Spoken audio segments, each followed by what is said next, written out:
Greetings, programs, and welcome to another episode of Thumb Wars Presents Blistered Reviews. This time around, we're taking a look at the opening act in the latest entry in the Metal Gear Solid series, Ground Zeroes. Does this unusual release have what it takes to sneak into place alongside its brethren, or have the gears jammed up at last for this popular series? 10 days ago, we got reports that Paz was still alive. She's being held for interrogation at a camp on the southern tip of Cuba. If she's still alive, we need her on our side. We'll send a chopper from across the Cuban border. The only catch is, you go in solo. Fine. I like some alone time now and then.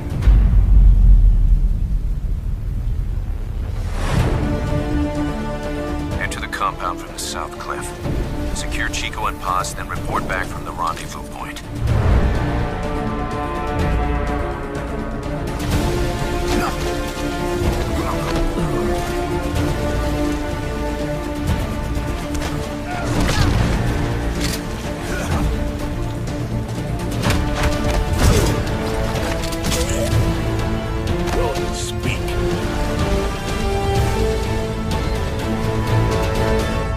Chico, where is Paz? She's dead.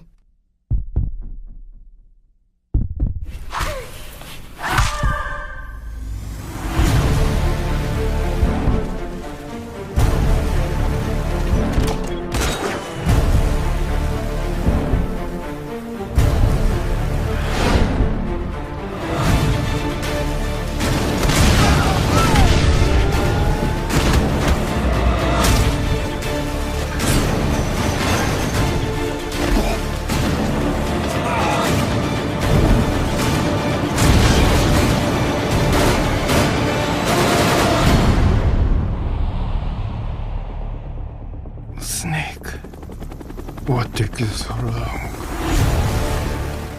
In many ways, Metal Gear Solid 5 Ground Zeroes is the most disappointing game I've played in years. Not since Sanctum of Slime has a title I was anticipating let me down this badly, but that's not to say that the game is as poorly made as that particular trashware. Indeed, from a purely technical perspective, Ground Zeroes is utterly functional, with expert controls, decent gameplay, and superior production values all being included. Yet, it's when looked at in larger terms as a standalone addition to a long-running series that the problems surrounding Ground Zeroes become both apparent and insurmountable. The good: controls, visuals, audio. The bad: bland main campaign. Length, pacing, price, no David Hayter, no cardboard box. The ugly: the look on your face when you complete the game for the first time and realize less than 2 hours has passed. Ground Zeroes is set in 1975 and follows up on from the events of Metal Gear Solid Peace Walker as Big Boss, aka the original Naked Snake, is forced to infiltrate a U.S. military base located on the coast of Cuba in order to stage a rescue of two important members of his mercenary force. Said individuals were also major supporting characters from Peace Walker, so if you by chance have not played that game, the importance of the events unfolding in GZ may largely be lost on you. To the game's credit, recaps and a variety of audio diaries are available for players who need to catch up, but this does not make it any less strange just how little the game proper bothers with getting players up to speed. Then again, it may just be a side effect of how little Ground Zeroes' primary gameplay section is concerned with story in general, which is itself a rather significant problem, all things considered. Indeed, outside of the actual rescues themselves, nothing of real importance in terms of plot progression occurs during the main gameplay portions of Ground Zeroes. And it's hard to escape the feeling that the upcoming Phantom Pain could have simply opened with the two major cutscenes in Ground Zeroes, sans gameplay, and would have made little difference. This, in turn, leaves GZ's main campaign feeling like little more than a glorified VR mission with story cutscenes nailed on at the beginning and end. Even the series' signature radio conversations, usually a reliable source of character moments and optional story beats, are largely absent from Ground Zeroes. Indeed, Snake's only contact in GZ is series stalwart Master Miller, and even he has only a minimum of dialogue to contribute, with most of his communications being restricted to brief gameplay hints. A perfect example of how thin Ground Zeroes really is as a full standalone story in its own right is the fact that there are basically only 3 characters present in the actual mission proper, beyond the expected small army of faceless grunts one would expect to find standing in Snake's way.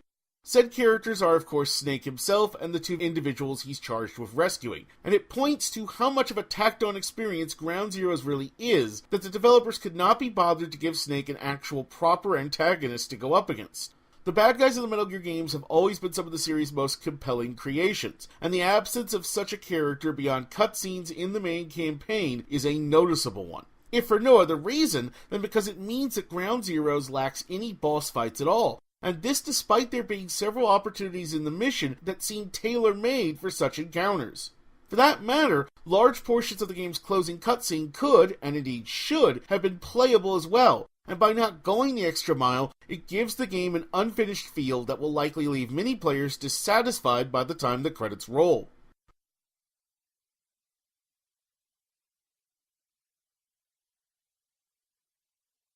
Of course, that unfinished feel is only to be expected from a game that is in fact simply the prologue to a larger title that has been sliced off from the main body and repackaged as a so-called standalone experience.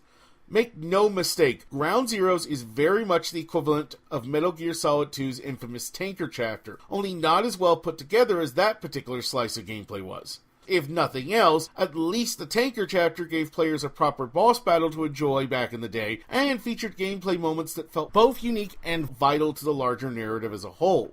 Speaking of gameplay, at first glance the controls for Ground Zeroes seems to present players with the most refined and smooth experience in series history, and that's saying something. And while maneuvering Snake around the environment, yes singular, of the game is indeed a largely frustration-free experience, it comes at a decided cost, namely the series' soul.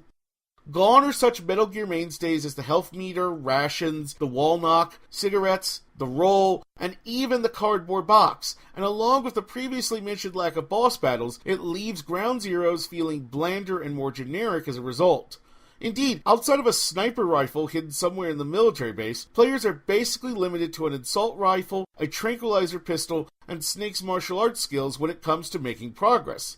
And this in turn restricts the potential strategies players can employ in GZ dramatically. For some time now, Hideo Kojima has been hyping that the upcoming Phantom Pain will offer players a truly open-world experience, which includes more than just the standard semi-linear from point A to point B MGS formula. And maybe it will, but players hoping to find an example of this in Ground Zeroes will be woefully disappointed. Rounding out the list of Ground Zeroes' failures on the gameplay front is its ridiculously short running time of under 2 hours. Indeed, on my first go-around, I beat the game in under an hour and a half, and that included all the side content available in the main mission, and going to the trouble of a no-killing run. Keep in mind, I'm a mediocre MGS player at best, and if I can complete the game in such a short period, I can only imagine how fast a truly hardcore MGS player would blow through the game. Well, actually, I don't have to imagine. See the 10-minute speed run of the game already online. Now, the proper length of a game can be an admittedly tricky issue to tackle because of how subjective the whole topic is. For me, the main criteria by which I judge if a game is of a proper length is how complete of an experience it offers me and how much it costs. And generally speaking, I consider the former to be more paramount than the latter. That's why, for example, I have no problem with titles like Gone Home or Journey only being a few hours long, yet priced at $20 and $15 respectively, because both of those games offered complete gameplay experiences with excellent pacing and strong storytelling that included a proper beginning, middle, and ending. In comparison, Ground Zeroes offers a blatant cliffhanger and a trailer for the upcoming Phantom Pain composed entirely of previously released footage as its conclusion. And along with a campaign consisting of an as utterly by-the-numbers and basic MGS mission imaginable, it makes for the opposite of a complete and satisfying experience. Now, to be fair, the game does offer a number of side missions to expand its running time, but keep in mind that these are A, non-canon affairs, B, generally less than 20 minutes long, and C, all set in the same military base location as the main campaign, and you start to see the problem. That they at least offer more gameplay variety than the main mission is nice, but it also just highlights how weak said main mission was, and ultimately this side content comes off as a light addition at best. And then there's the real nail in Ground Zero's coffin. It's ridiculously inflated pricing. On the PS3 and 360, the game is a $20 download-only release, while the PS4 and Xbox One get a full retail version of GZ that's priced at a whopping $30. That pricing is simply unacceptable for the amount and quality of content Ground Zeroes has to offer, and it makes it clear that whatever the original intentions behind the decision to release it as a standalone title, they have since devolved into a naked and obvious cash grab. And lest anyone think I'm being melodramatic, be aware that in Japan, DLC for GZ priced at the equivalent of $5 has been released that consists solely of an equipable cardboard box. As a standalone offering, GZ comes across as a glorified paid demo/tutorial mission that Konami should have released for free, or barring that, as a pre-order bonus for the uber faithful. Instead, Konami has gone a route that means PS4 and Xbox owners will likely have to pay $90 or more in order to get the full Metal Gear Solid 5 experience, which, frankly, is a simply appalling notion to contemplate.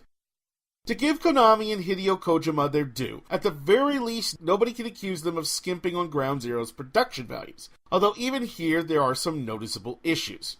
Chief among these, for me at least, was the big elephant in the room, namely the decision to replace longtime Snake voice actor David Hayter with Kiefer Sutherland. The decision has been controversial since it was first announced, and I honestly can't see Ground Zeroes doing anything to improve matters on this front. That's because while Sutherland certainly does not give a bad performance, neither does he offer a particularly impressive one, and ultimately he comes across as little more than competent. And both Hideo Kojima and Konami need better than competent if they are hoping to finally persuade the hardcore MGS fanbase to get aboard the Kiefer train. Perhaps in Phantom Pain, Sutherland will offer a level of performance that will leave people saying, David Hayter who? But as it stands right now, his addition to the series comes across more than ever as a blatant example of stunt casting and publicity baiting. Oh, and it's also worth noting that all other returning characters in Ground Zeroes retain the same voice actors from previous entries in the series, as if Konami wanted to offer one final extra bit of insult to David Hayter and his many fans. It's also just one more sign of how much more homogenized Ground Zero feels in comparison to its predecessors. Beyond this, GZ features an excellent score that's further enhanced by the use of the original version of Joan Baez's Here's to You, which longtime MGS fans will remember hearing covers of in previous MGS games. Visually, GZ also has its impressive moments, with the character models and animations in particular shining through. This is a game that manages to break through the uncanny valley for essentially its entire running time, and it definitely is another showcase of just how effective the combination of motion capture and video games really can be. That being said, Ground Zeroes does still struggle a bit more when it comes to the game's environment, which, while very good-looking, does still portray the game's previous-gen origins. This is especially apparent during the game's side missions, which are all daytime set, unlike the rain-soaked late evening of the main campaign. To be fair, complaining about this is bordering on nitpicking. In a game where everything else was firing on all cylinders, I probably would not even bring it up.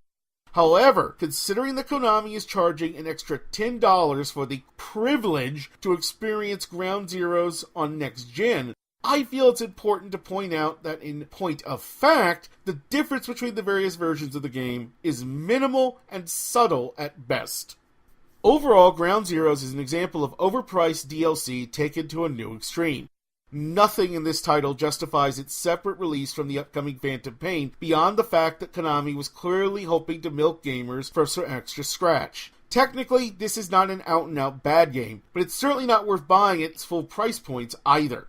Nor will it give anxious gamers that first taste of a brand new direction for the MGS series that they may be craving. Instead, what they will get is very much more of the same, and in a very small dosage to boot. And it's also troubling that it seems to hint that with MGS 5, the series may be in danger of losing the wonderfully weird elements that have always been an important part of its identity. Even the most die-hard MGS fan would be better served by waiting until the game seriously drops in price, or until the announcement of the inevitable special edition of Phantom Pain that includes Ground Zeroes. With Phantom Pain at least a year out from release, there's little need for such individuals to rush out and play GZ immediately anyways, even leaving aside the game's many negatives. I feel forced to outright implore that anyone watching this review not be a mark for Konami's con, and instead spend their money on far more deserving titles.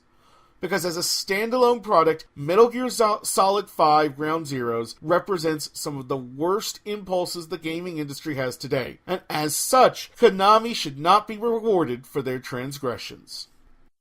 Score, 5 out of 10, average. Recommendation, avoid it.